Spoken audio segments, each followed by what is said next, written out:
Bienvenue à compte complet, notre balado hebdomadaire. Alain Usereau en compagnie de Marc Griffin. Évidemment, ce balado cette semaine sera consacré principalement à la période de transaction. La poussière est un peu tombée sur tout ce qui s'est passé. On va y aller section par section. On va simplifier le tout. Marc, la section S d'abord de la Ligue américaine. Les Yankees, je vais commencer par les Yankees parce que c'est peut-être l'équipe qui a fait des acquisitions les plus spectaculaires. Toi, tu aurais aimé qu'on aille dans une autre direction. Je ne te dis pas qu'on a. Bon, moi, ça fait longtemps que je frôle la joue de frappeur gaucher. On n'en a pas eu juste un, mais deux. Mais de ton côté, tu n'es pas tout à fait satisfait de ce que les Yankees ont fait.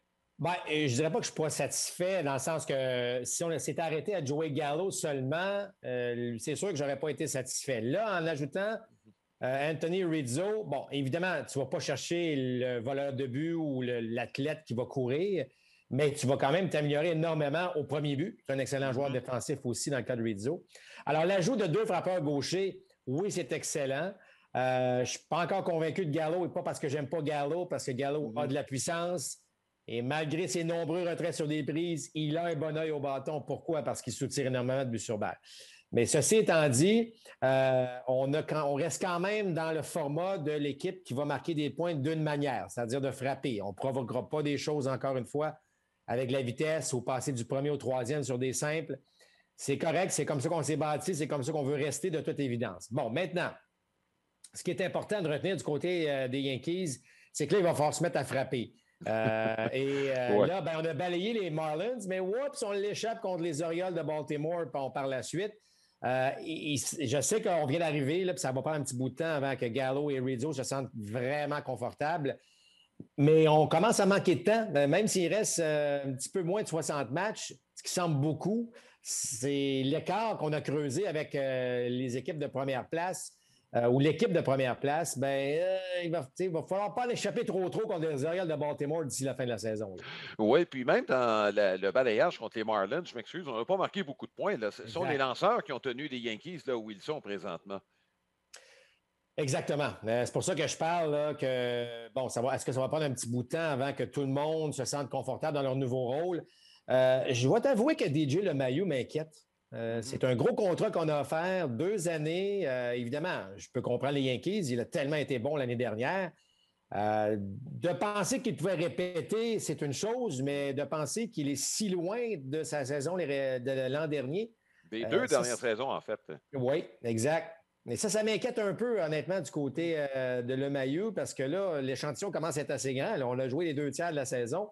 Alors ça, si je regarde la puissance du côté de Gleyber Torres, elle n'est plus ce qu'elle était. Alors, même les joueurs qui sont en place en ce moment, tu ne peux pas juste te dire, ah, on reçoit Gallo, on reçoit Rizzo, on est correct. Il faut que tout le monde participe un petit peu plus encore à cette attaque des Yankees. On n'a pas un différentiel à tout casser du côté des Ouais. Yankees non plus. Alors, c'est sûr que là, présentement, il y a une certaine pression sur Gallo et Rizzo de transporter cette équipe. Bon, chez les Blue Jays de Toronto maintenant, on a fait ce qu'on aurait dû faire il y a un mois. Ben, c'est le seul reproche que je peux faire aux Blue Jays. Je parle des releveurs. Quant à Berrios, c'est pas que j'ai un bémol, mais je trouve qu'on a payé très, très cher pour Berrios, c'est-à-dire, Martin était considéré comme presque le joyau maintenant du réseau de filiales des Blue Jays de Toronto. Et tu donnes Woods Richardson, qui est présentement à Tokyo avec l'équipe olympique américaine. En donnant Woods Richardson, ce qu'on se dit, c'est que présentement, on a une rotation de partants qui va être là pour un bout de temps. Rio a un contrat à long terme. Là, tu as Berrios qui va être là l'année prochaine. Manoa, il vient de commencer, donc tu l'as sous contrôle pour encore au moins 4-5 ans. Je ne sais pas si c'est ce que Atkins se disait, le directeur général de l'équipe, que de toute façon, notre rotation, il n'y aura pas de place pour lui, donc on décide de le donner. Je trouve que c'est payé cher. Ben, écoute, Alain, il faut que tu donnes pour recevoir. À un moment donné, Mhm, Berrios, il y en avait des offres pour lui. Là. Il y en avait beaucoup, d'ailleurs. Après mhm. Max Scherzer, il devenait le lanceur Oui, partant probablement le plus convoité. Les Blue Jays sont là pour gagner cette année et l'an oui. prochain, assurément. Donc, à un moment donné, il faut que tu regardes. Bon, est-ce qu'on donne un gars qui est présentement dans la formation? Est-ce qu'on donne un Gouriel, par exemple? Est-ce qu'un Gretschuk aurait pu faire partie d'une transaction? Mhm. Ce qu'on voulait de toute évidence chez les Twins, c'est de jeunes joueurs d'avenir. Bon, on a Beau Bichette à la récour. c'est évident que Martin pourrait jouer ailleurs que l'arrêt-court. Ce que je veux dire, c'est que oui, on court un risque. Puis en ce moment, le risque, c'est toujours de penser, est-ce que c'est la même transaction de James Shields contre Fernando Tatis Jr.? Bon, il y a toujours ça derrière la tête d'un directeur général. Est-ce que je suis en train d'échanger le prochain gagnant du trophée Cy Young, c'est un lanceur, ou le prochain joueur par excellence? Mais en même temps, les Blue Jays avaient un besoin criant et on est dans une course, même si l'écart ne semble pas si important pour les équipes repêchées. Lorsque tu as 3 ou 4 équipes impliquées dans la course, ça se complique. Alors, tu ne peux pas en échapper trop non plus pour les Blue Jays d'ici la fin de la saison. Brad Hand, quand on allait chercher, l'a échappé contre est-ce qu'on les appelle maintenant les Guardians de Cleveland? C'est l'année prochaine, contre Cleveland. Là. Ça pour dire que moi, je suis à l'aise avec cette transaction-là. Ouais. Oui, on a payé un bon prix, mais c'est le prix du marché. Le prix du marché pour recevoir Berrios, c'était ça actuellement. C'est comme le marché immobilier. Là. Je veux dire, la maison, elle vaut peut-être pas 500 000, mais c'est ça qu'elle vaut en ce moment. Fait que c'est ça qu'il faut que tu payes. Alors, ce que je veux dire par là, c'est que je suis confortable avec ça. On surveillera l'évolution de Martin. Je pense qu'il va faire une belle carrière dans le baseball. Mais le fait qu'on a le contrôle sur Berrios, il n'a que 27 ans, on a encore le contrôle. Une autre année a joué très gros dans cette décision-là. On n'aurait pas fait la transaction, Alain, si Berrios devenait joueur autonome. Ça, c'est certain. Non, pas la même transaction. Ça, c'est définitif. Les deux autres équipes dans l'Est, les Rays de Tampa, ben eux, ils sont allés, première des choses, en rappelant Wander Franco. C'est de cette façon-là qu'on a décidé de s'améliorer. Et on voulait, là, c'est pas péjoratif là, comme terme, mais on voulait un gorille dans le milieu de l'alignement. Ça, c'est la méthode Whitey-Herzog à l'époque était avec les Cards de Saint-Louis. Il y avait un paquet de lapins, mais ça prenait le gros cogneur à quelque part. Et, bon, rappelle-toi Jack Clark, quand on avait payé le prix pour m'avoir, il a effectué le travail. 2 fois, il a mené les Cards en série. Et c'est exactement ce qu'on est cherché. C'est cette recette-là qu'on a pris ni plus ni moins avec Cruz. Quant au reste de l'équipe, au reste des transactions, ça semble mineur à première vue. Mais le départ de Rich Hill me surprend. Oui, bien, de toute évidence, les Rays, là, lorsqu'on ne le sent pas, là, lorsqu'un joueur ne fait pas partie, comment je dirais ça, parce que ça prend 26, en fait, 26 joueurs qui embarquent dans le processus. Le processus des Rays est bien différent d'ailleurs. Et je ne vous dis pas que Rich Hill n'a pas embarqué, mais de toute évidence, ne faisait peut-être pas partie de la manière dont on voulait gérer les choses d'ici la fin de la saison parce qu'il n'a pas fait un mauvais travail. Mais je regarde le différentiel, je regarde le classement. Pas sûr que j'aurais fait une tonne de changements non plus là, du côté des Rays de Tampa. Et tandis que les Red Sox, Alain, parce que tout le monde parlait d'Anthony Rizzo avec les Red Sox, c'est pour cause. Je pense que ça aurait comblé un manque vraiment flagrant du côté de Boston. Mais comme j'ai dit tantôt, du côté des Jays, il faut que tu en donnes pour en recevoir. On n'a pas grand-chose à donner du côté des Red Sox de Boston. Et on a changé de personnel au niveau de la haute direction baseball. C'est pour se doter d'un meilleur réseau de filiales. Ouais. Alors, est-ce qu'on va échanger les 2, 3, 4 qu'on est en train de développer parce qu'on veut...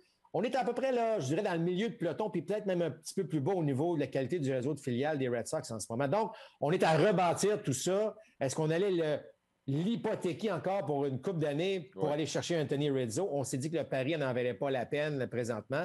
Mais c'est clair que les Red Sox auraient aimé avoir Anthony Rizzo. Mais on n'avait pas, selon moi, le personnel mineur dans l'organisation pour aller chercher.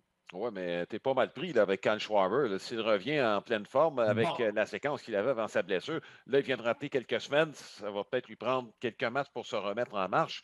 Mais comme qualité de frappeur, là, t'es pas perdant trop avec Schwarber. Non, il y a un plus grand risque. Est-ce que Schwarber, va continuer à frapper comme il le faisait avant qu'il se blesse avec les Nationals? On va le mettre au premier but, probablement. Est-ce que le premier but, c'est une bonne option en défense? Est-ce qu'il va devenir... Alors, parce que le frappeur de choix, c'est J.D. Martinez. Est-ce qu'on met J.D. au champ extérieur pour mettre un Schwarber, frappeur de choix, ou on met... Bon, est-ce qu'on le met au premier but? Ça reste à voir. Mais effectivement, le prix à payer pour Schwarber était moindre. On a pu se le permettre. Et d'où cette décision là, d'aller le chercher. Mais sans dire qu'on est en train de glisser du côté des Red Sox, est-ce que la réalité est en train de les frapper en pleine face? Ouais. Mais toujours est-il qu'eux aussi vont ajouter un gros morceau en Chris Sale qui devrait effectuer un dernier départ dans les ligues mineures. Et peut-être qu'on le verra quand même rapidement au niveau des Red Sox. Donc, il y a des belles choses du côté de Boston. Moi, je pense que si un partisan des Red Sox peut quand même croire encore à cette fin de saison, mais ça va se resserrer davantage dans cette division-là, j'en suis convaincu. Oui, bien, Chris Hill, il est temps qu'il arrive, Marc, parce que les inquiétudes chez les Red Sox de Boston, c'est pas en attaque, c'est au sein du personnel de lanceurs partants. Ils ont réalisé des miracles au cours des 3 premiers mois et demi de la saison, mais de penser que ces gars-là, surtout bon, des gars comme Martin Perez, des gars comme Garrett Richards qui ont des feuilles de route qui est mitigé. Puis Veta, c'est sa meilleure saison dans le baseball majeur. Je ne le place pas dans la même catégorie parce que tout le monde voyait un bon potentiel avec lui. Il a de l'étoffe, puis Veta. Il a une excellente balle courbe avec une bonne balle rapide. S'il peut compléter ça avec quelque chose d'autre, j'ai l'impression qu'il pourrait être là à long terme. Donc, peut-être le gars clé là-dedans, c'est Chris Sale. Et juste pour revenir sur Schwarber, est-ce qu'il ne pourrait pas évoluer au champ gauche plutôt qu'au premier but parce qu'il a amené Kiki Hernandez au deuxième but? Est-ce que la formation ne serait pas meilleure? Je sais qu'on n'a pas de production au premier but. C'est le pire rendement dans le baseball majeur. Il y a Christian Arroyo aussi là-dedans. Bon, il est blessé présentement, mais qui était pas trop mal. Bon, bref, défensivement, compte tenu du terrain ou du peu de terrain qu'il y a à couvrir au champ gauche, est-ce que ce ne serait pas mieux de le cacher là plutôt qu'au premier but? Écoute, c'est pas impossible. C'est pas impossible, mais il va falloir quand même mettre un joueur de premier but qui doit produire. Puis c'est ça qu'on n'a pas actuellement là, du côté des Red Sox. Alors, je pense qu'il faut que tu sacrifies un endroit à un moment donné pour avoir peut-être un peu plus d'attaque parce que oui, les lanceurs commencent à montrer un peu de fatigue au niveau des partants. Donc, au lieu d'essayer de colmater ça, ben marque un point de plus. Marque un point de plus, c'est peut-être de dire on va mettre un Schwarber au premier but, puis se garantir peut-être une meilleure formation. Là. Bon. La section centrale de la Ligue américaine, je pense que c'est l'affaire d'une équipe, surtout avec les transactions réalisées par les Indiens de Cleveland. On s'est débarrassé de César Hernandez qui s'en va où? Avec les White Sox de Chicago. Pour combler la perte de Madrigal, qui d'ailleurs ne sera pas de retour, puisque je parlais tantôt du prêt à payer pour Berrios. Le prêt à payer pour Craig Kimbrell, là aussi, je le trouve extrêmement élevé. Là, tu donnes un jeune qui avait une bonne saison au deuxième but. Pour Kimbrell qui va être là cette année, j'imagine qu'on entrevoit le garder l'année prochaine parce que sans ça, on n'aurait pas fait cette transaction-là. C'est qu'il y a une année d'option. L'équipe peut se prévaloir du droit de refus si on veut. Les White Sox, ils vont pour le tout pour le tout. C'est pas compliqué. Ouais. Mais je trouve ça cher payé pour Craig Kimbrell quand même. C'est pas parce que Kimbrell, juste à dire que pour un lanceur de relève, et tu sais ce que je pense des lanceurs de relève, je pense que le marché est à la baisse, compte tenu des salaires qui sont versés. Tu as là un joueur régulier qui va être là pour un bon bout de temps, puis un Hoyer qui a un bon bras. Mais je comprends ce qui se passe avec les White Sox. C'est juste Alain, que je trouve ça cher. C'est pas compliqué, là. Regarde l'âge de leur gérant. On joue pour gagner maintenant. C'est pas. On pense. Et je suis d'accord avec toi, Madrigal. Moi aussi, j'ai été surpris de voir Madrigal impliqué dans une transaction. Parce que, évidemment, on a si tu regardes ça là, avec. On a Luis Robert, on a un paquet de joueurs sur lesquels on pourrait. Eloy Jiménez, on a des jeunes joueurs sur lesquels on peut compter pour que ça ne soit pas juste cette année, mais qu'on puisse gagner sur une plus longue période. Mais de toute évidence, tu as déjà probablement un des meilleurs releveurs de tout le baseball et tu vas quand même chercher Kimbrell. Donc, on n'avait pas un mauvais. On n'était pas mauvais là, au niveau de la relève chez les White Sox de Chicago. C'est sûr qu'on est meilleur avec Kimbrell.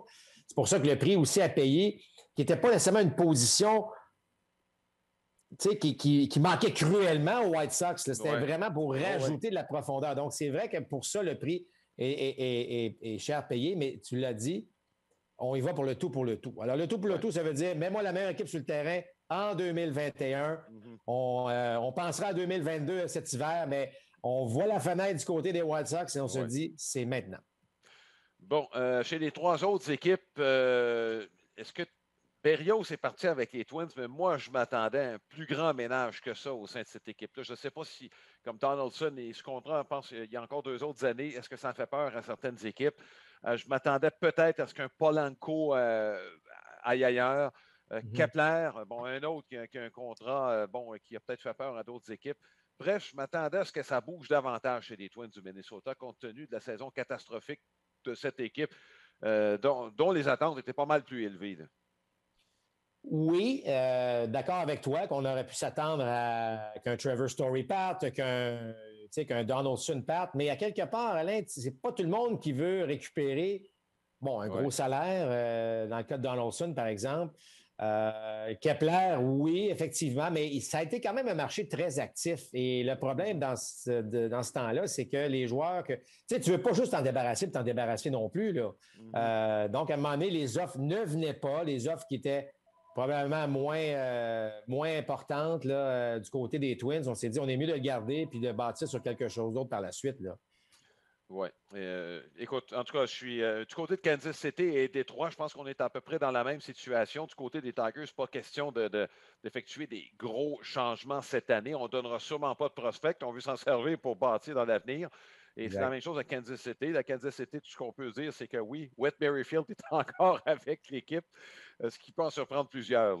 Oui, mais on aurait Solaire qui a quitté pour les Ouais. Braves d'Atlanta. Solaire qui avait quand même connu en 2019 une excellente saison. On le sentait récemment là, qu'il semblait ressembler au Solaire de 2019 et là, on l'échange aux Braves d'Atlanta. Bon, dans l'Ouest maintenant, les Astros de Houston, je pense qu'on l'avait mentionné. Dans l'américaine, les White Sox et les Astros, c'était peut-être les deux équipes les plus équilibrées. Puis du côté de Houston, on n'a vraiment pas fait grand-chose. On attend le retour d'Alex Bregman. Miles Straw qui est parti. Il y a Abraham Toro qui a été échangé. Dans le fond, ce qu'on est allé faire à Houston, c'est qu'on est allé chercher 2 releveurs numéro 1 avec Jimmy Garcia et puis Kendall Graveman, qui était peut-être le meilleur releveur de la Ligue américaine cette année. Et ça, sans faire trop de bruit. Oui, bien pour ça, j'ai fait une petite grimace lorsque tu as dit qu'on n'a pas fait grand-chose parce que je trouve qu'on on a ajouté pas mal là, avec cette transaction-là. Ben oui, parce que, écoute, c'est pas pour rien qu'on était chercher Kimbrel du côté des White Sox. On connaît l'importance des fins de match en série. On sait là, que la fameuse 7e, 8e, 9e, ça se joue là souvent pour toutes sortes de raisons, là, même si parfois ça se joue en 5e puis qu'on n'ose pas amener notre releveur à ce moment-là, mais ça sera un autre débat. Là. Mais tout ça pour dire que moi, je pense que les Astros ont fait les gestes, on a posé les bons gestes. Bregman est blessé, mais on sait qu'il va revenir éventuellement. Par contre, on a laissé aller 2 gars. Et là, je parle de Straw et d'Abraham Toro. 2 gars qui, je pense qu'on mésestimait ce qu'ils pouvaient apporter à l'équipe des Astros de Houston. Je ne vous dis pas là, que les Astros vont se mettre à perdre demain matin parce qu'on a perdu ces 2 gars-là, mais je vous dis juste que parfois, Straw amenait une dimension rapidité. Elle connaissait une bonne saison, était bon en défense. On le laisse aller. On connaît la valeur d'Abraham qui pouvait jouer partout à l'avant-champ et même au champ extérieur, frappeur ambidex. D'ailleurs, ce qu'il démontre avec les Mariners est extraordinaire. Je suis content pour lui, d'ailleurs, en passant, là, qu'il ait une véritable chance maintenant de jouer de façon plus régulière. Alors, mais force est d'admettre que dans la situation actuelle, aller chercher les 2 lanceurs de relève qui sont du côté de Seattle pour Houston, c'était ce qu'on devait combler et on le fait. Alors, selon moi, reste à Altuve et compagnie de continuer leur excellente saison qui, je dois dire en passant, me surprend. Honnêtement, avec le retour des spectateurs, j'aurais pensé qu'on aurait été plus dur envers les joueurs des Astros, que ça aurait pu les affecter davantage. Pas du tout. Et écoute, ça joue à balle comme ça jouait avant le scandale. Donc, je m'attends vraiment à ce que les Astros se rendent quand même assez loin en série cette année.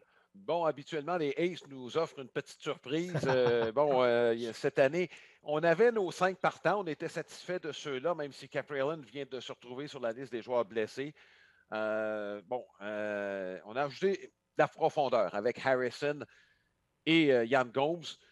Moi, je reviens encore, c'est pas la première fois que je le mentionne, mais ça va prendre, pour aider les Aces, ça va prendre le réveil de Matt Chapman. Je pense que c'est là-dessus qu'on compte, moi, à l'attaque, parce que il y a malheureusement une baisse. Tu regardes là, au cours des 3 dernières années, c'était peut-être caché un peu parce qu'il frappait son nombre de circuits, mais tu vois que son MPP, là, depuis 2-3 ans, là, ça commençait à baisser cette année. C'est un petit peu plus inquiétant.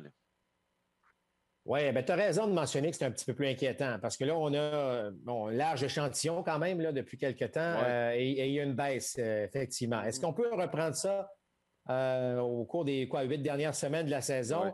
Si on se fie à ça, Alain, c'est un gros pari. Parce que, bon, oui, il a le potentiel, mais là, comme je l'ai mentionné, ça fait un petit bout de temps. Donc, mais les A's, ce sont les A's. Et moi, j'ai pas de problème. Je trouve qu'on est quand même bien équipé pour faire face à ce qui s'en vient dans le dernier droit. Et ils vont être dans la course jusqu'à la fin. J'en ai aucun doute là-dessus. Le personnel de partant va leur permettre cette stabilité-là, Alain. Elle est très précieuse et je pense qu'avec ça pourrait faire une différence. En fait, je ne dis pas qu'ils vont terminer premiers, qu'ils vont rattraper les Astros, mais je vais vous dire, ils vont rester dans la lutte. Je ne m'attends pas à ce que les A's s'écroulent là, dans le dernier droit. Oui, maintenant, je veux qu'on parle de Seattle. À première vue, bon, tu regardes la transaction qui est effectuée avec Houston, tu te dis, ils s'en vont où, là? Bon, tu es dans la course et tu échanges ton releveur numéro un. On en a acquis un, Diego Castillo. C'est lui qui va probablement terminer les matchs avec les Mariners d'ici la fin de la saison. On s'est trouvé un joueur de deuxième but. Jusqu'à maintenant, je pense qu'on n'a pas trop à se plaindre. Là, Dylan Moore n'avait pas de très bonne saison, de sorte que d'ici la fin de la saison, ça va être Abraham Taureau. Dieu merci, qui sera là. Mais je reviens encore, la même bonne recette, Marc, c'est que nos partants lancent bien. Donc, tant que ça va être le cas, on va se maintenir dans la course. Écoute, on a une meilleure fiche que les Blue Jays de Toronto. Là. Personne n'avait Ouais. anticipé ça là, du côté des Mariners de Seattle. Alors, c'était une grosse année pour Seattle. Ça a commencé de façon pas facile avec des propos là, du président des opérations baseball. Il a été congédié. Écoute, ça reste qu'on a une bonne équipe. Les jeunes sont en train de le démontrer, même si Kelenic n'a pas encore démarré un peu, là, si vous voulez, sa carrière comme on pensait. Une bonne chose qui se passe à Seattle. Et comme tu le dis, lorsque tes partants font le travail, on a parlé des Indiens ou en fait de Cleveland. Cleveland, bon, ça a été plus difficile parce que certains jeunes partants ont été blessés, mais l'année prochaine, là, je m'excuse, mais il va falloir penser que Cleveland va lutter contre les White Sox Ouais. ou avec les White Sox. Pourquoi? Ben parce qu'ils ont un personnel de partant. Donc, Ouais. c'est le même constat, mais très, très heureux en passant pour Abraham Taureau, encore une fois. Et je suis content qu'il connaisse du succès immédiatement. C'est pas facile de se faire échanger en pleine saison. Puis dans la controverse aussi, parce que lorsqu'on a fait la transaction, on n'était pas content à Seattle, là. Pas parce qu'on n'aimait pas Abraham Taureau, c'est parce qu'on se départissait du meilleur releveur de la Ligue américaine, puis de deux bons releveurs. Alors, d'arriver dans ces conditions-là, c'était pas évident. Ça n'a pas nuit du tout à Abraham. Premier match, coup de circuit, vraiment chapeau. Et comme joueur, Alain, c'est facile l'étiquette de réserviste. C'est facile, difficile de t'en défaire.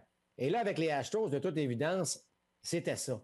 Lui, il sait à l'intérieur de lui qu'il était capable de jouer de façon régulière. C'est pour ça que je suis content qu'il saisisse le moment, qu'il saisisse l'occasion que les Mariners lui offrent. Et j'espère qu'il va s'installer pour de bon comme joueur régulier dans le baseball majeur. Oui, et peut-être l'année prochaine qu'il va retourner à sa position numéro 1, qui est celle de troisième but avec le départ anticipé de Carl Seager.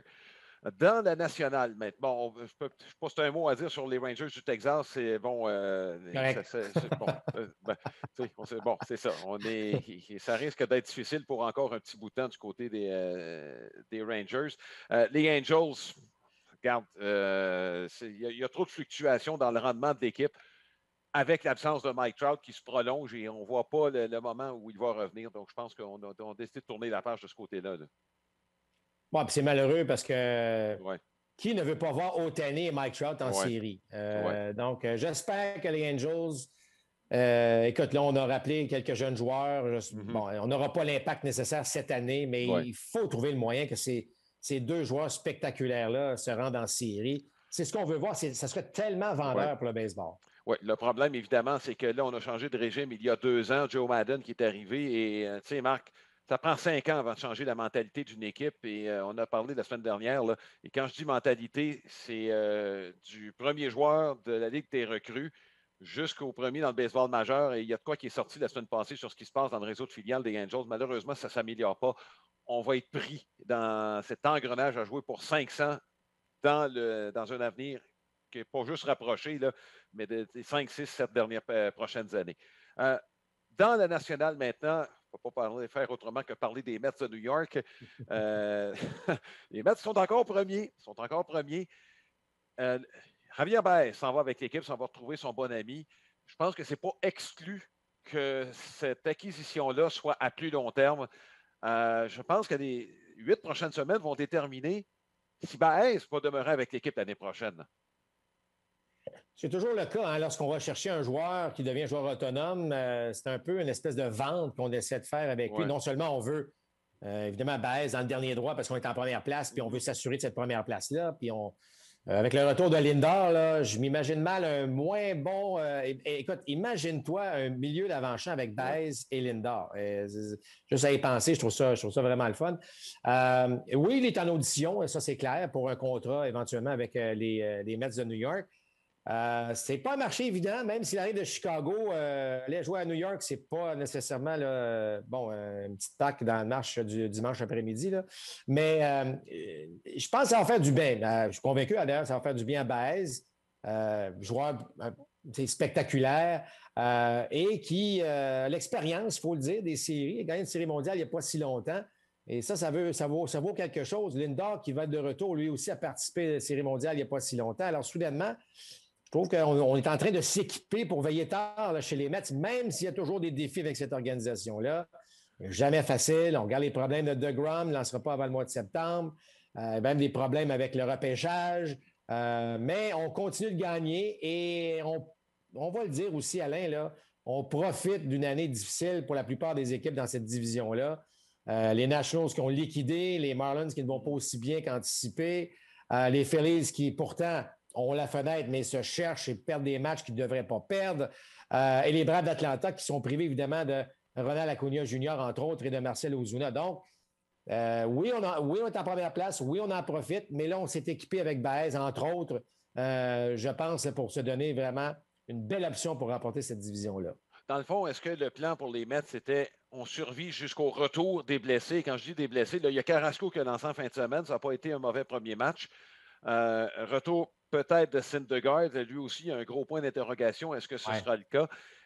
Est-ce qu'il n'y a pas un peu de ça j'ai l'impression, dans le plan des Mets de New York? Bien, c'est sûr, là, tu parles de deux excellents lanceurs qui pourraient venir apporter une profondeur qu'on n'a peut-être pas, mais on trouve le moyen de gagner. Moi, ce que j'ai aimé, c'est qu'on n'a pas perdu, avec la perte de Lindor, même si là, Baez est arrivé en renfort, on a continué à gagner, on a continué à jouer du bon baseball malgré tout, on a trouvé le moyen. Mine de rien, les Kevin Pillar de ce monde, ben écoute, on fait le travail, on joue pour une équipe de première place. Parfois, on a l'impression qu'Alonso est reparti comme sa saison recrue. Des fois, ça retombe, mais au moins, tu as une production à ce niveau-là. Et chapeau, là, des gars comme Zach Wheeler, des gars qui connaissent, pas Zach Wheeler, mais en tout cas, c'est ça pour dire qu'il est parti évidemment avec les Phillies. Mais ce que je veux dire, c'est que c'est important de comprendre que c'est pas facile avec les Mets, c'est toujours un petit peu plus compliqué, mais comme n'importe où ailleurs, lorsqu'on se met à gagner, lorsqu'on sent la possibilité d'être en première place, c'est sûr qu'on a un rendement supérieur de joueurs que peut-être qu'on ne s'attendait pas nécessairement. Alors, j'ai hâte de voir quand tout ce beau monde va être de retour. Ça va donner vraiment un résultat, selon moi, surprenant. Oui, juste une petite parenthèse. On va sortir un peu là, des transactions, puisqu'on parle des Mets de New York qui ont déjà annoncé que leur choix de première ronde, mais finalement, on passe notre tour, il ne sera pas embauché. Il s'agit de Kumar Rocker qui vient de l'usine de lanceurs de Vanderbilt. Il vient de terminer sa 3e année. Ça veut dire qu'il serait admissible pour une 4e année. Mais lui, avant que la saison universitaire commence, il était considéré comme un top 5. Normalement, il n'aurait pas dû être là quand les Mets sont pigés.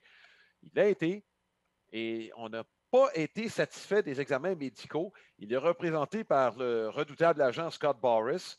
Et les Mets ont dit non, nous autres, on décide que le repêchage de l'année prochaine, compensatoire qu'on va avoir, puisque c'est comme ça que ça fonctionne, si tu ne mets pas sous contrat le choix de première ronde, tu as droit à un choix l'année prochaine. Donc, le choix de l'année prochaine va valoir plus la peine que le risque associé à ce lanceur-là. Écoute, c'est un peu nébuleux tout ce qui se passe au cours de ça parce qu'il y a des règlements aussi quant aux examens médicaux qui peuvent être prodigués avant, ce à quoi ne s'est pas soumis Rocker. Là, ça vient de lui coûter de l'argent et c'est pas dit que son bras, que les prochains examens ne seront pas meilleurs. Est-ce que c'est pas Scott Boras, dans le fond, qui est à blâmer dans ce qui se passe? Tu as parlé le terme que tu as utilisé, c'est nébuleux. C'est effectivement très nébuleux.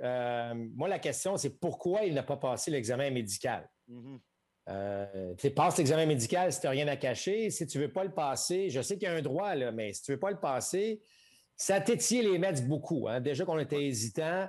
Et ce que ça a créé aussi, Alain, c'est que là, certains blâment le programme de Vanderbilt. Parce que le programme universitaire, il ne faut pas oublier, oui, on a une réputation.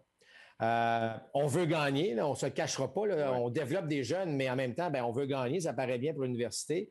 Il a lancé beaucoup de manches au cours des 2 dernières saisons de Vanderbilt. Alors, on est en train de se dire, hey, est-ce que vous développez ou vous êtes en train d'abuser de ces bras-là, puis que le jeune est rendu peut-être au niveau professionnel, puis il semble qu'on n'est pas satisfait de son examen médical parce qu'on trouve une fragilité au niveau de son bras. Donc, ça a créé un monstre, cette affaire-là. Ça a créé des doutes un peu partout. Est-ce que Vanderbilt est en train d'avoir un petit examen de conscience sur comment on développe des lanceurs? Est-ce que là, il y a un règlement aussi? Est-ce qu'on devrait-on avoir un règlement? Parce que là, on laisse un jeune qui ne signe pas, qui est parmi, évidemment, bon, tu le sais, là, lorsqu'on est repêché en première ronde, il y a un montant associé à ça.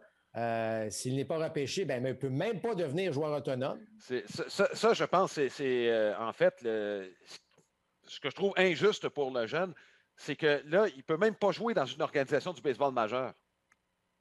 Exact.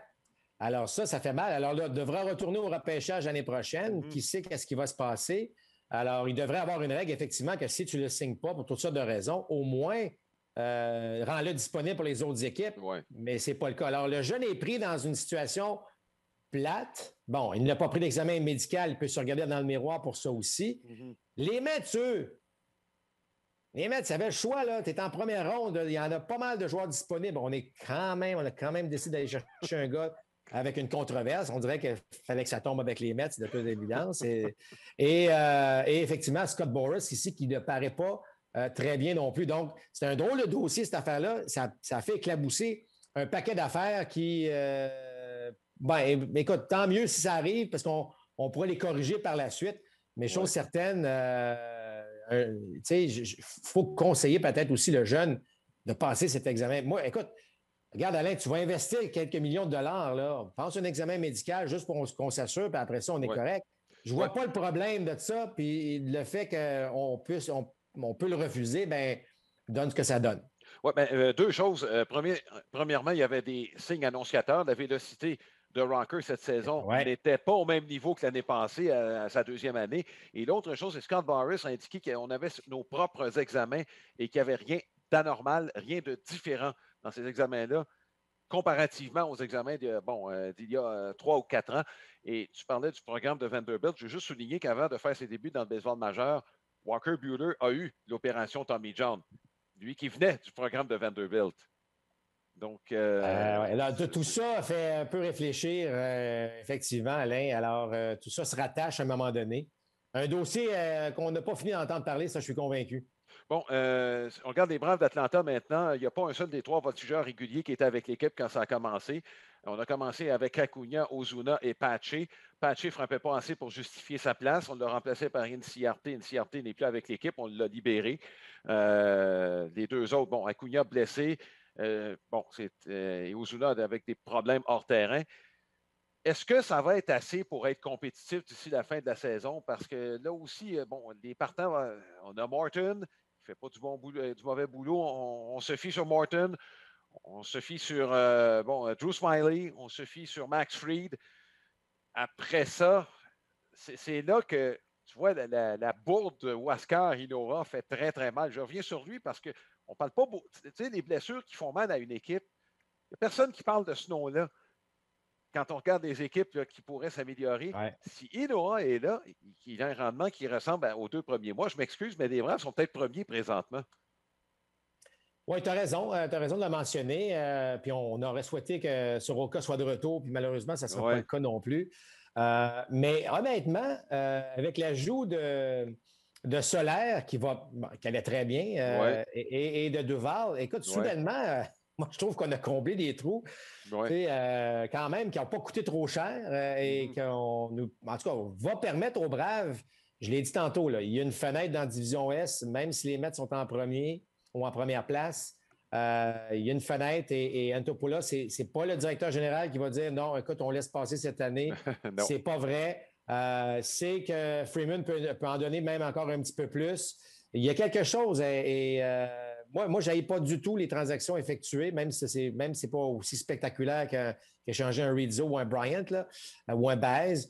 Mais je n'aille pas, moi, ce que les Braves ont fait. Hey, c'est vrai, on a peut-être un petit peu un manque au niveau des lanceurs partants, mais qui n'a pas? Ouais. Alors, moi, je pense que ça valait la peine de faire ce qu'Antopoulos a fait et on verra ce que ça va donner. Mais surprenez-vous pas si les Braves en gagnent 5-6 de suite à un moment donné Ouais. puis qu'ils se replacent à nouveau dans cette course-là. Là. Oui, d'ailleurs, j'ai parlé du trio de partants. Les deux autres, présentement, sont Kyle Muller, qui a un potentiel, bon, avec un point d'interrogation. Il n'est pas venu avec le même bagage, par exemple, qu'un Kyle Wright. Tu comprends? Puis Kyle Wright, dont on attend encore une production, ou Sean Newcomb. Puis présentement, Muller est là.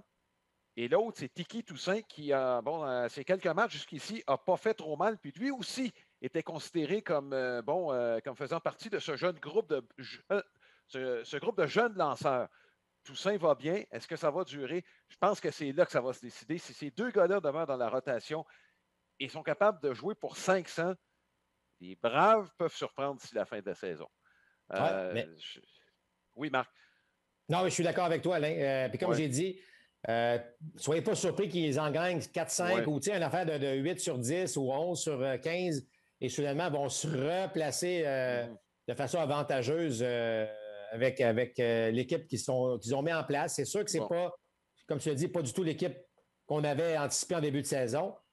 Mais c'est ça, 162 matchs. C'est pas une saison de 60 matchs, il ne faut pas l'oublier. Bon, je vais te poser une question sur les Phillies de Philadelphie. Es-tu surpris qu'il n'ait pas bougé davantage? Oui, parce que on vient de le dire, il y a une fenêtre. On était placé. Bon, on était au moment de la date limite, on était à un match sous la barre des 500. Donc, on était dans la course pour les équipes de la division Est de la nationale. Surpris parce que c'est une organisation qui, veut gagner, évidemment. On a embauché un gérant qui aime les vétérans. On vient de parler de cette fameuse fenêtre. On a bougé là, du côté des Phillies, mais on n'a pas fait le grand coup qu'on aurait souhaité. Là. C'est le vote-share de centre. Moi, ce que je me demande, est-ce que le prix à payer était trop élevé? Quand il y a certains sites là, qui faisaient l'objet de rumeurs, comme quoi il y a des équipes qui étaient après Trevor Story comme voltigeur. Moi, j'ai fait le lien tout de suite avec les Phillies de Philadelphie. Story, on va y revenir tantôt. Mais moi, c'est là, je pensais vraiment qu'on était pour essayer d'aller chercher un voltigeur de centre. Là, présentement, c'est Jankowski qui joue au centre. À défaut de mieux, on a Herrera qui joue en gauche parce que McCutcheon est blessé présentement. Un genou qui lui fait mal, ça fait un bon bout de temps qu'il a mal à un genou. On se rappelle de sa grave blessure, là, peut-être besoin d'un congé de temps à autre. Mais moi, c'est là. Bon, Jankowski est-ce qu'il va être capable de frapper 1 et 2 d'ici la fin de la saison? Il n'a jamais démontré. C'est un bon voltigeur défensif. Je suis juste pas sûr que c'est la solution. Puis moi, je pensais qu'on était vraiment pour aller dans cette direction-là. Et là, ce que je me demande, dans le fond, la question que je te pose, Marc, est-ce que c'est en raison d'une faiblesse du réseau de filiales des Phillies ou encore c'est qu'il n'y avait pas de joueurs disponibles et que c'est le marché qui faisait en sorte que les Phillies n'étaient pas là? Ben, écoute, c'est probablement les deux, Alain. C'est vrai qu'on n'a pas le réseau de filiales. Écoute, Trevor Story, juste pour ouvrir une parenthèse, il n'a pas quitté Colorado. C'est une surprise. Alors, est-ce que le prix demandé était vraiment trop élevé? Ou on considère que les offres du côté des Rockies, c'est que ça ne valait pas le choix compensatoire qu'on peut avoir l'année prochaine. C'est un peu ça la question. Mais un peu à l'image des Red Sox de Boston, est-ce qu'on avait vraiment les moyens au niveau des filiales d'aller faire le grand coup et d'aller chercher un voltigeur de centre ou un joueur d'impact? Alors, je pense que parce que financièrement, on a les moyens chez les Phillies de Philadelphie de bouger, mais à un moment donné, c'est que l'argent ne suffit pas. C'est pour ça que les Dodgers, les Yankees, on dit tout le temps, mais c'est encore les Dodgers qui ont Scherzer, puis c'est encore les Yankees qui ont Gallo. Mais la raison pour laquelle ils les ont, pourquoi? Parce qu'on donne des jeunes joueurs, on développe, on est en mesure de développer. Alors, c'est attrayant pour une équipe de dire, écoute, je vais aller chercher 3-4 bons jeunes joueurs qui risquent de faire qui risquent d'avoir un impact pour moi pendant les 5-10 prochaines années. C'est pas le cas lorsque tu appelles l'appel, tu dis aux Red Sox, hey, écoute, c'est qui que tu en m'offrais? Puis là, tu regardes les noms sur la liste, tu dis, écoute, ça vaut pas ça vaut pas ça. Alors, c'est l'importance de développer, là, c'est pas juste pour t'aider, évidemment, dans ton développement d'équipe professionnelle, mais t'aider à faire ce genre de transactions-là. tu n'étais pas en mesure de faire. Et oui, le marché était peut-être un peu trop élevé pour ce type de joueur. De toute évidence, qu'on voulait aller, le profil de joueur qu'on avait besoin chez les Phillies. Bon, écoute, on va passer rapidement. Le Washington et Miami, c'était clair qu'on était pour faire un peu de mélange, surtout du côté de Washington. Ça a été fait. Je vais aller à la centrale. À moins que tu aies un mot à dire sur Washington, peut-être. Je vais juste dire que je trouve ça énormément triste. Et un peu à l'instar des Cubs de Chicago, c'est que pourquoi se rendre là? Mm-hmm. Pourquoi se rendre à nouveau en 2021 dans une reconstruction complète? Et je pense toujours aux Cards de Saint-Louis. Il y a des équipes qui ne sont jamais en reconstruction. Pourquoi on n'est pas capable à un moment donné d'essayer, OK, on va perdre un vétéran ou deux, on le sait, à un moment donné, un changement d'air, bon. Mais pourquoi on est toujours obligé d'aller dans une reconstruction complète alors qu'on en a vécu une il n'y a pas si longtemps du côté des Nations? Oui, on a eu une série mondiale. Hey, c'était en 2019. Puis là, ben, on est déjà en train de liquider toute la patente. Alors, je trouve, je ne sais pas. Pour le partisan, là, surtout dans le partisan en 2021, qu'un choix incalculable de sport à regarder ou des équipes à suivre, je trouve que c'est des paris qui sont dangereux et lourds pour ce genre de décision-là. Bon, dans la centrale maintenant, les Brewers de Milwaukee. Et là, je reviens sur des propos que tu as souvent énoncés, que ce soit de nos matchs. C'est souvent les transactions, celles qu'on fait de plus tôt, qui rapportent le plus parce qu'on les a depuis plus longtemps. Et je m'excuse, là, mais s'il y a un joueur qui a eu un impact majeur, c'était Willy Adames avec les Brewers de Milwaukee. Les Brewers qui ont ajouté en plus un petit peu d'attaque avec Eduardo Escobar. Adames est un joueur transformé depuis qu'il est avec les Brewers de Milwaukee. Écoute, on en a parlé, ça fait un mois. C'est un joueur transformé. En défense, il est excellent, on le savait déjà. Et en attaque, c'est un joueur dynamique. C'est un joueur qui ressemble à Javier Baez de ce côté-là et il produit davantage, en fait, avec un MPP qui est autour de 900. Il fera troisième, quatrième au sein d'un alignement qui avait cruellement besoin d'attaque. Moi, s'il y a une transaction qui a eu un impact jusqu'ici, là, évidemment, c'est tôt, mais si j'avais une note à accorder A+, c'est aux Brewers de Milwaukee. Oui, tu as raison. Et devoir bouger tôt. Tu as parlé des Blue Jays tantôt qui ont, si on avait bougé un mois plus tôt sur la relève, on aurait peut-être 3, 4, 5 victoires de plus. Alors, tout à fait, moi, j'ai toujours cru à ça, d'aller chercher des joueurs un peu plus tôt que plus tard.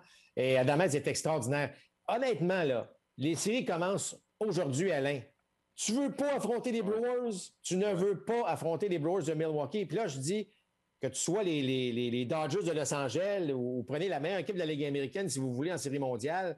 En ce moment, là, tu ne veux pas. Là, bon, Josh Hader est blessé en raison de la COVID, là, mais admettons qu'Hader est là et que le personnel de partant, on en fait assez. Escobar, écoute, son impact a été immédiat et sa contribution a été immédiate aussi. Donc, je trouve que, écoute, le trio de partant, la relève et la ligne du centre là, avec Adames là, qui vient s'ajouter à ça, c'est l'équipe qu'on n'entend pas parler. Tout le monde parle évidemment de ce que les Giants, les Red Sox ont fait, puis qu'est-ce que les Yankees vont faire. Mais pendant ce temps-là, les Brewers se faufilent. Je trouve ça bien le fun de le faire. C'était une organisation au cours des dernières années qui a posé des gestes fort intéressants pour se retrouver pas mal souvent dans la course au championnat.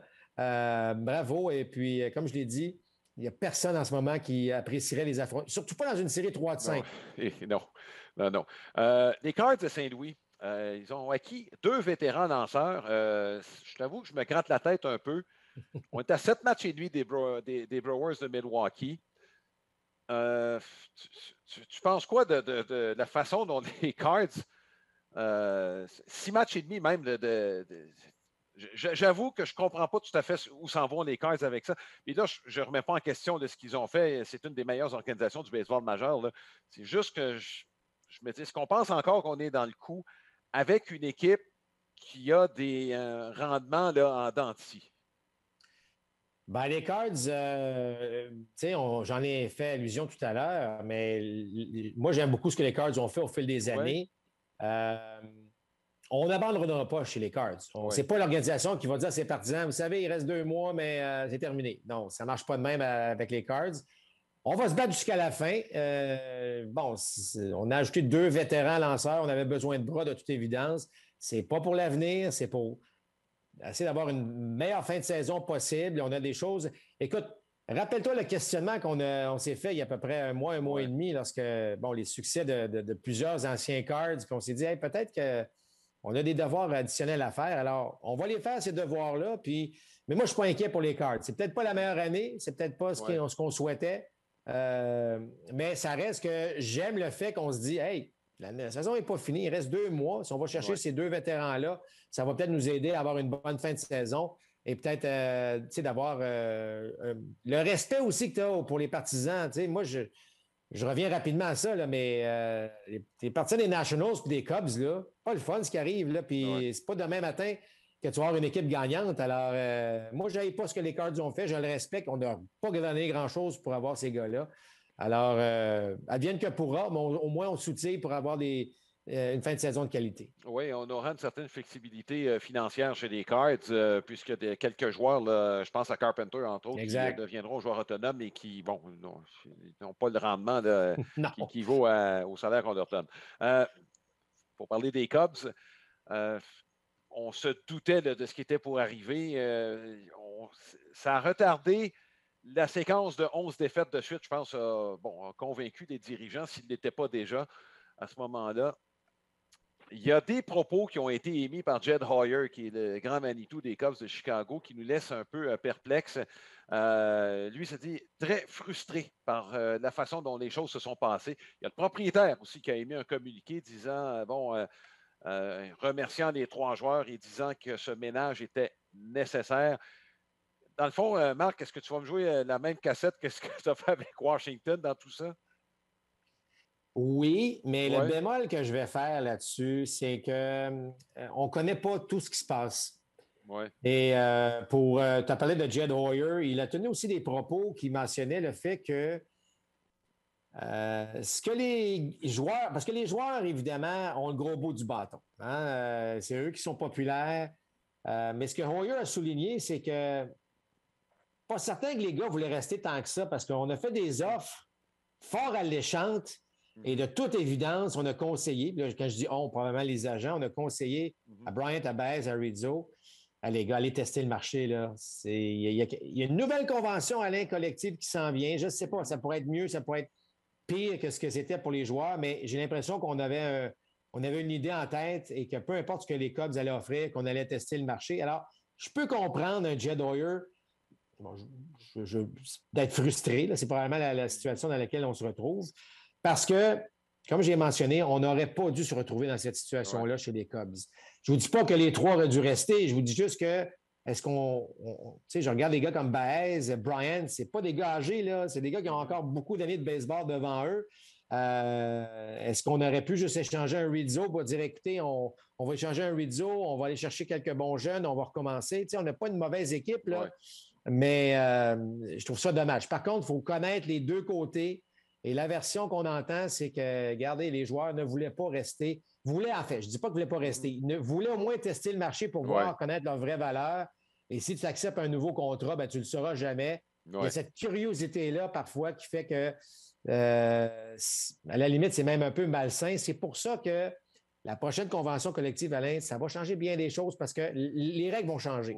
Les règles vont changer assurément. Est-ce que ce sera encore le 6 ans comme joueur autonome?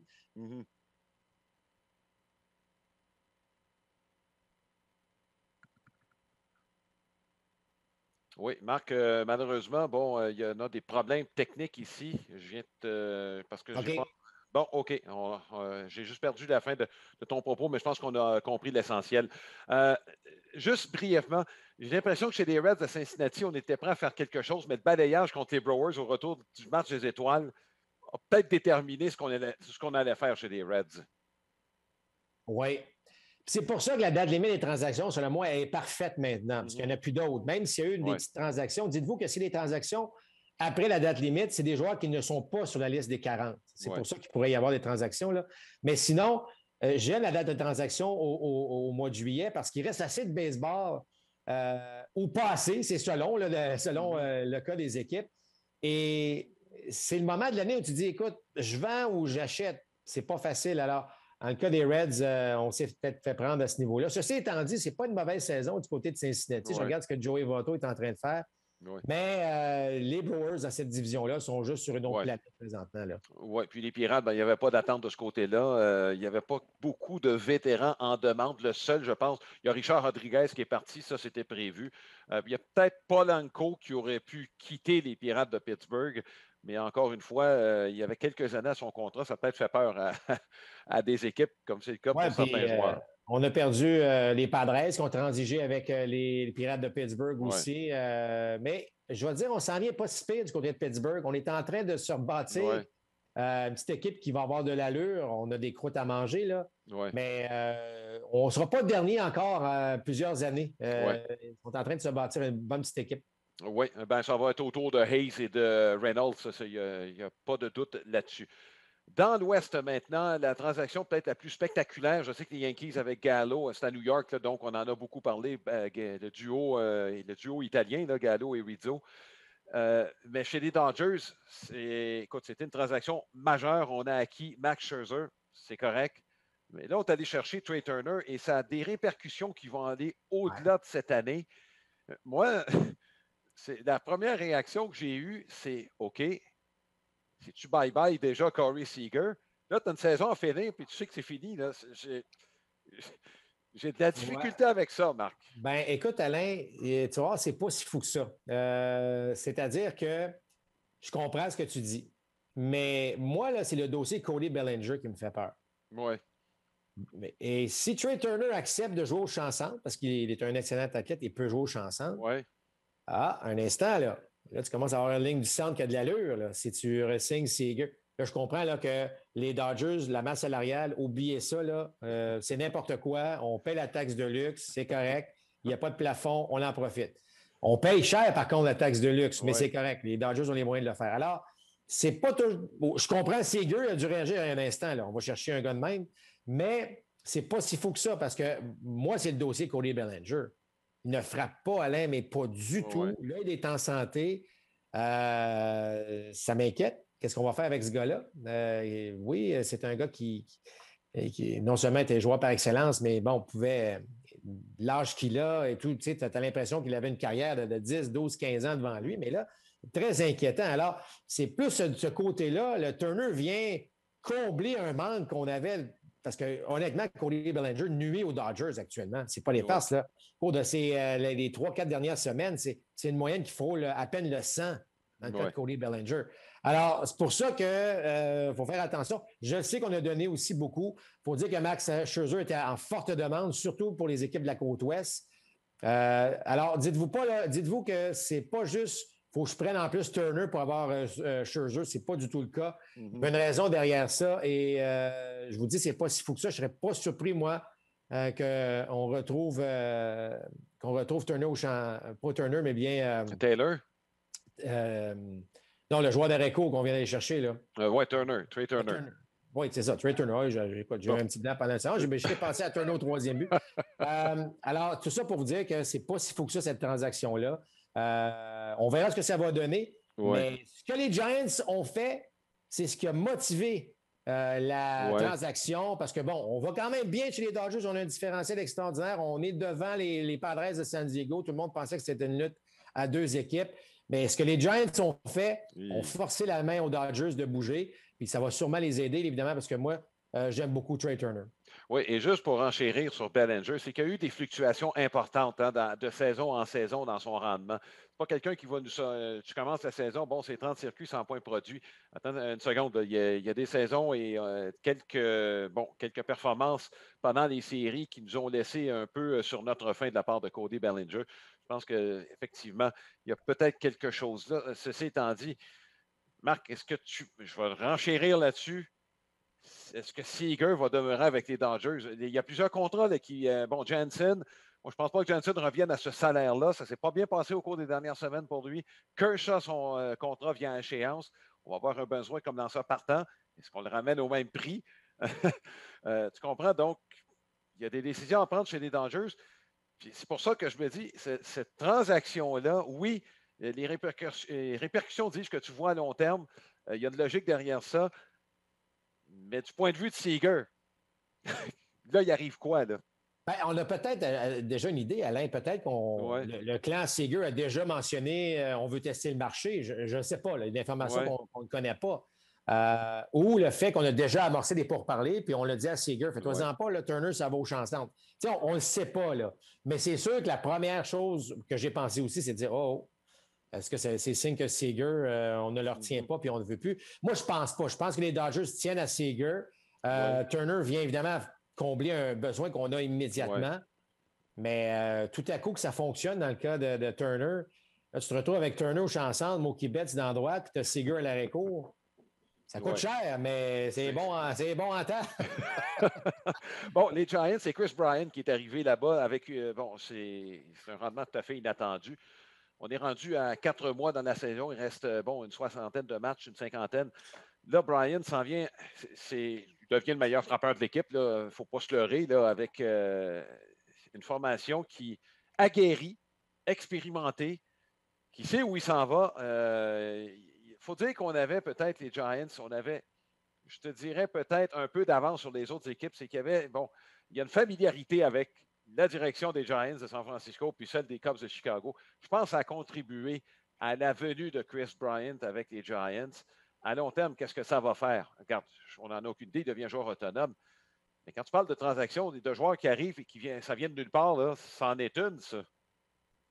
Oui, puis des trois joueurs des Cubs qui ont changé, honnêtement, puis j'ai rien contre les Yankees, mais tu sais, Rizzo a la pression de jouer pour les Yankees. Puis les Mhm. Yankees, en début de saison, tout le monde les voyait en première place. Là, ils ne sont pas en première place. On joue du baseball de rattrapage. Baise avec les Mets. Bon, juste parler des Mets, c'est savoir que ça va être compliqué. Là. Il n'y a rien de facile avec les Mets. Ouais. Alors, je trouve que dans cette transaction-là, on fait le trio de joueurs des Cubs. C'est Brian qui se retrouve dans la meilleure situation. Parce que, tu as parlé des vétérans. C'est une belle gang qu'on a là, à San Francisco. Mhm. On ne se le cachera pas. Même quand Kevin Pillar a quitté, il n'a pas été là longtemps, mais Pillar, lorsqu'il a quitté Ouais. les Giants, il a dit il y a quelque chose de spécial avec cette équipe-là. Ça fait longtemps que Mhm. les gars jouent ensemble, les Crawford, les Belt, les Buster Posé. Posey. Il y a quelque chose de fort. Et là, évidemment, on cause la surprise de la saison. Alors, il arrive dans un beau contexte où on n'est même pas supposé en première place, on l'est en première place, puis on joue bien. Là, tu ajoutes un gars qui, de toute évidence, un changement d'air va lui faire du bien. Mhm. J'aime cette transaction-là. J'aime l'endroit où Bryant se retrouve. Et peut-être effectivement qu'on peut créer donc cette belle synergie-là d'ici les 2 derniers mois pour qu'il puisse signer un contrat là-bas. Mais les Giants sont une meilleure équipe avec Bryant en Ah ouais. formation. Et Ah c'est ouais. ça qui est important de mentionner. Ouais. Et je vais dire, ça va donner droit à une superbe belle fin de saison dans cette division-là. Et c'est-tu dans tous les joueurs, là, je parle des trois gars des Cubs, c'est drôle, j'ai l'impression que Bryant a des bonnes chances de demeurer avec les Giants. Au-delà de cette saison-là, les Giants ont l'habitude bon, Barry Bonds, c'est l'exemple le plus probant, mais d'avoir un joueur autour desquels on va bâtir. On ne l'a pas présentement avec les Giants de San Francisco, là, compte tenu de l'âge des joueurs là, qui sont là. C'est pas autour de Crawford, de Belt, de Longoria qu'on va bâtir. Je pense que Bryant va peut-être personnifier les Giants. Ah, écoute, c'est pas impossible. Brian, il ne faut pas l'oublier, là, recrue de l'année, joueur par Ouais. excellence. Ce gars-là, partout où il est passé, il a gagné. Il a été un des bons athlètes partout où il est passé. Donc, moi, je pense qu'un changement d'air de Brian va lui faire du Ouais. bien. J'espère pour lui qu'il va connaître du succès avec les Giants d'ici la fin de l'année. Là. Bon, les Padres de San Diego, eux, sont allés chercher Fraser à Pittsburgh. Euh, je m'attendais à ce que ça bouge un peu plus parce que Fraser cachait. J'avais l'impression que ça cachait quelque chose d'autre qui s'en venait. Est-ce que c'est parce qu'on n'a pas été capable d'effectuer d'autres transactions? Je ne sais pas. Mais j'ai été surpris qu'il n'y ait pas d'autres noms, un Myers, un Hosmer, par exemple, qui aurait pu partir. Ben, je pense que c'est pas qu'on n'a pas essayé dans le Ouais. cas d'Osmer. Dans le cas d'Osmer, je suis convaincu qu'on a tenté de le faufiler. Je pense aux Cubs de Chicago. Je pense aux équipes qui ont perdu des premiers buts, justement. Ça n'a pas fonctionné, de toute évidence. Il faut dire qu'Osmer commande un bon salaire également. Jusqu'en En fait, 2025, si je peux ajouter, là, 2025. oui, hein. Le nerf de la guerre, c'est l'état de santé de Fernando Tatis. Ah, Encore une fois, la même épaule qui lui fait mal. Là, cette fois, on a décidé de le mettre sur la liste des blessés, de le placer là-bas pour s'assurer qu'il revienne. Mais chose certaine, ce gars-là va se faire opérer à la fin de la saison. Là. Tu ne peux pas garder cette épaule-là de cette manière-là. Mais là, quel genre de rendement aura-t-on de sa part? On a besoin de lui dans le dernier droit. Là. Pour l'instant, on est en série là, du côté des Padres, mais c'est au niveau des équipes repêchées. Donc, il faut être prudent. C'est pas évident. C'est le gros morceau de... Peu importe qu'on ait fait des transactions ou non, c'est lui qu'on veut sur le terrain à l'arrêt court. C'est lui qu'on veut dans la formation. Alors, je vous dirais que son état de santé est probablement ce qu'on surveille le plus du côté des Padres actuellement. Oui, juste une petite parenthèse, il reste 1 an encore à Chris Davis à Baltimore et 2 à Miguel Cabrera avec les Tigers de Détroit. Bon. Maintenant, l'histoire, et sans jeu de mots, de Trevor Story, il est encore avec le Colorado. Et à peu près tous les spécialistes disent, c'est que les Rockies, tout simplement, estiment que le premier choix qu'on va obtenir lorsqu'il va signer ailleurs vaut plus que ce qu'on aura obtenu en retour. C'est pas plus compliqué que ça. C'est pas plus compliqué que ça. C'est exactement ça. Mais qu'est-ce qu'on fait avec les Rockies? Là, Arenado vient de partir. Là, tu as Story. Le paquet de jeunes lanceurs, bon, Senzatella, Marquez, Freeland, ils ne peuvent pas tenir ce club-là tout seul, là. Marc. Aussitôt qu'on a échangé Arenado, là, je m'excuse, mais on s'en allait dans une autre direction. Là. Ouais. Alors là, on est pris. Écoute, ça fait partie des défis d'une organisation qui se cherche. On s'est creusé nous-mêmes un trou là, dans l'attitude qu'on a eue vis-à-vis Arenado. On a l'impression, là, lorsque Arenado avait signé son contrat, c'est comme si on l'avait regretté au moment où il a posé sa signature. Puis là, après ça, on a commencé à dire peut-être que ce n'était pas une si bonne chose. Puis ça a créé un froid avec Arenado qui, bon, finalement, est parti. On a même changé la direction baseball avec les Rockies. Tu sais, c'est pas un petit marché, c'est pas une petite équipe. Là. On a des revenus, on est capable de faire des choses du côté des Rockies. Mais honnêtement, là, tu t'appelles Trevor Story, veux-tu rester? Ouais. Moi, je pense qu'un changement d'air serait aussi. J'ai l'impression je ne dirais pas qu'on le surévalue, mais j'ai l'impression que les gens ont peur de lorsqu'il quitte le Colorado, est-ce qu'il sera aussi efficace ailleurs? Et ça, malheureusement, de jouer au Colorado, ça a toujours cet effet-là. Et donc, est-ce qu'on a peur vraiment de donner tout cet argent à un joueur où on a un petit point? Moi je pense qu'il n'y en aura pas de différence. Je trouve que c'est un très bon athlète. Même, je vous dirais, à la limite, mésestimé. J'aimerais qu'il soit dans un marché qui pourrait permettre de voir ce gars-là évoluer. Mais je doute qu'il soit vraiment moins bon parce qu'il ne joue pas au Colorado. Ça, moi, ça ne me rentre pas dans la tête. Oui, juste pour la forme, son MPP à l'étranger de 7,47. Ça, c'est jumelé à un excellent jeu défensif. Ça, c'est depuis qu'il est là. Au Colorado, c'est au-dessus de 900. Ça, c'est le minimum que tu demandes pratiquement quand tu joues au Colorado. Mais ce sont des chiffres là, de Story à domicile et à l'étranger, juste pour remettre les choses dans leur propre perspective. Donc, on n'est pas dans la catégorie des Charlie Blackmon. Là. Non. Non, écoute, puis non, Blackmon, lui, c'est une différence énorme entre les deux. Mais écoute, je ne sais pas. Je ne peux pas répondre à ta question dans quelle direction on s'en va du côté des Rockies actuellement. Mais si jamais, écoute, je ne serais pas surpris que finalement, il signe à nouveau avec Colorado, puis qu'on se dit, OK, regardez, on a notre joueur d'arrêt court, puis là, on repart la machine, puis on part ça dans la bonne direction. Ça pourrait être ça aussi du côté des Rockies. Mais actuellement, très difficile d'anticiper. Oui, et là, la pire équipe du baseball majeur cette saison est Diamondbacks d'Arizona. Si tu es la pire équipe, c'est parce que tu n'as pas beaucoup de bons joueurs. Si tu n'as pas beaucoup de bons joueurs, les équipes qui veulent être dans les séries, il n'y aura pas de grosse demande pour ces joueurs-là. Non, il y a eu quelques transactions impliquant les joueurs des Diamondbacks, mais là, bon, ceux qui avaient à partir sont déjà partis.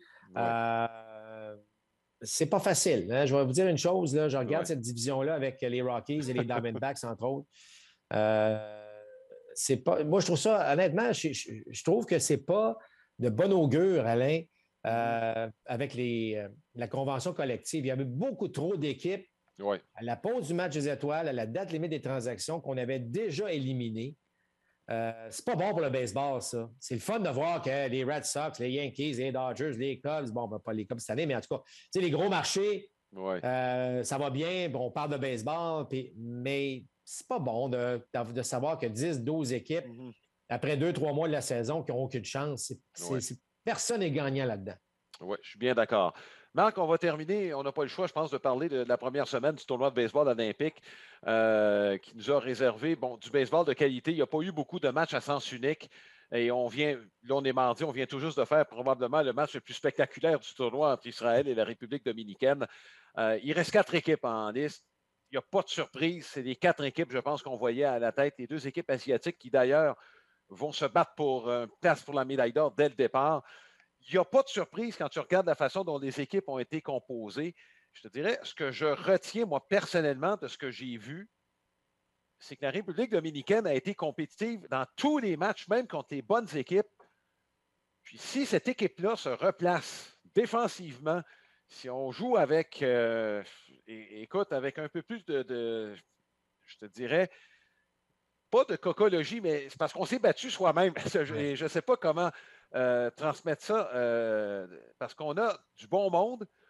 On a des gars expérimentés, des gars qui savent jouer à la balle. Ça paraît. Ça a paru contre Israël. On a failli perdre le match, mais tu as vu la différence dans le baseball qu'on a dans le corps. L'expérience a paru. Si la République dominicaine marque, met tout ça ensemble, on est capable de se rendre jusqu'au bout. Ça prend 3 victoires, par contre.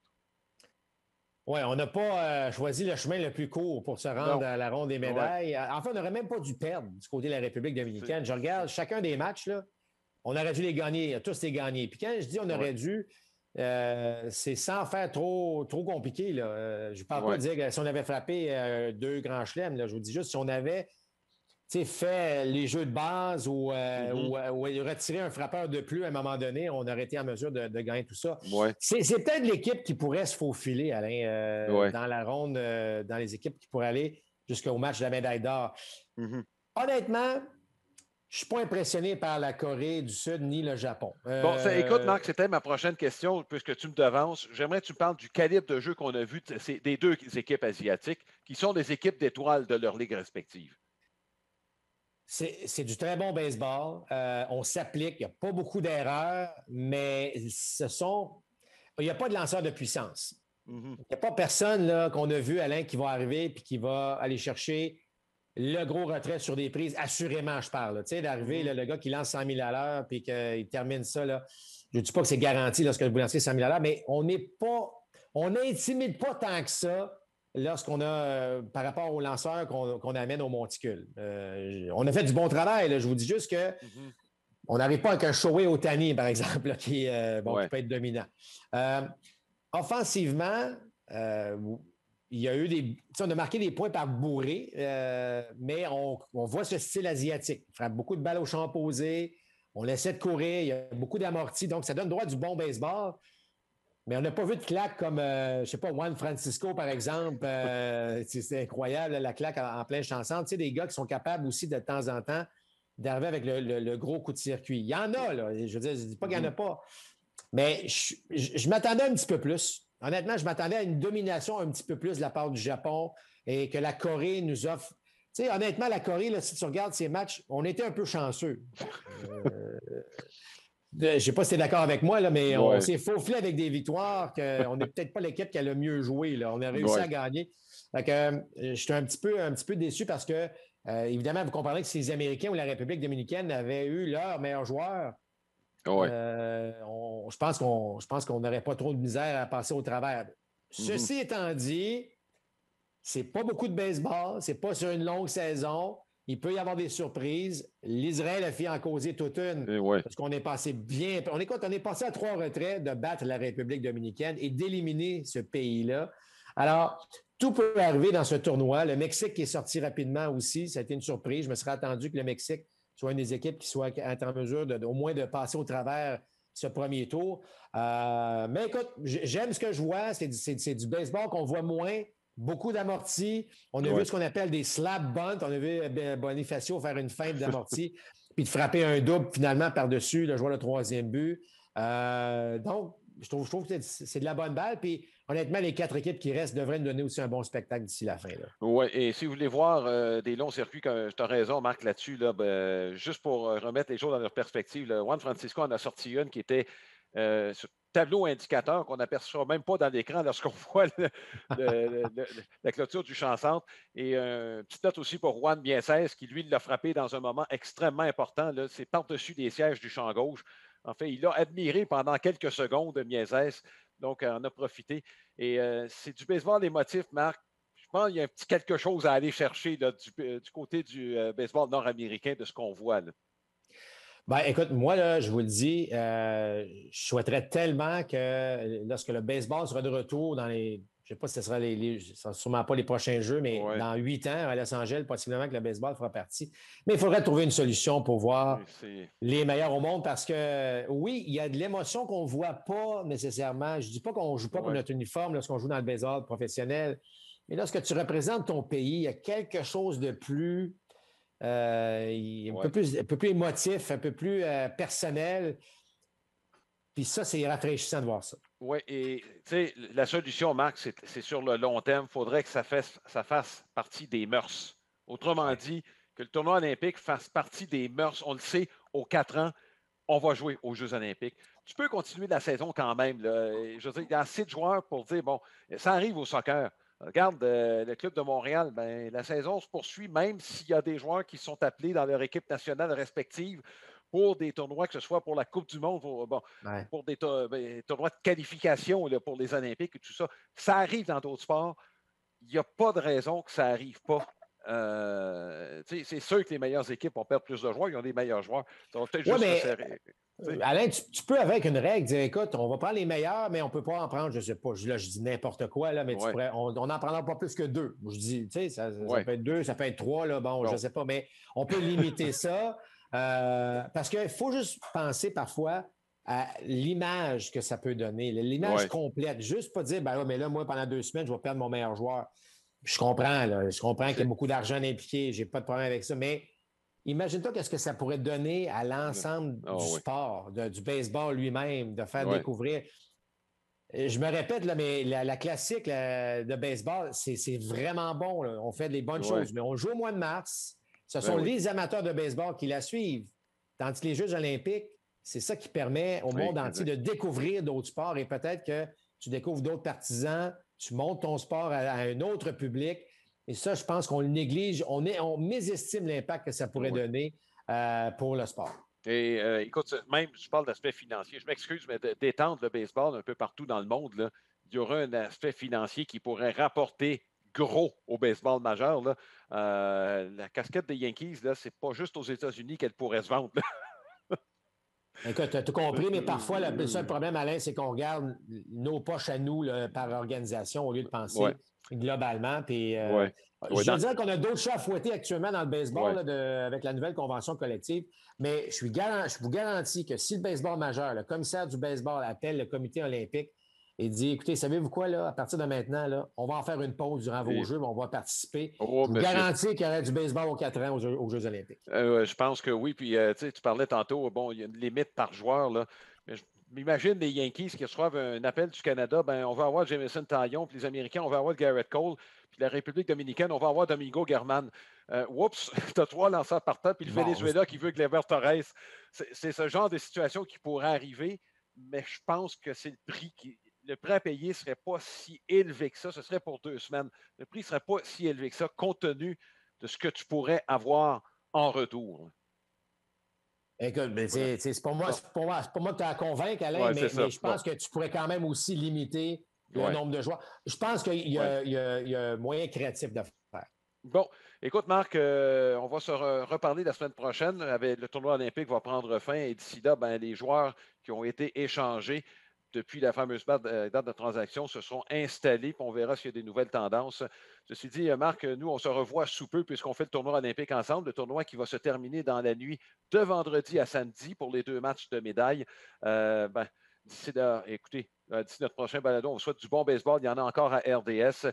Et si jamais vous avez des problèmes de sommeil, ben, on sera avec vous pour des matchs de baseball à 11h le soir et à 6h du matin. Bonne semaine tout le monde. Au revoir.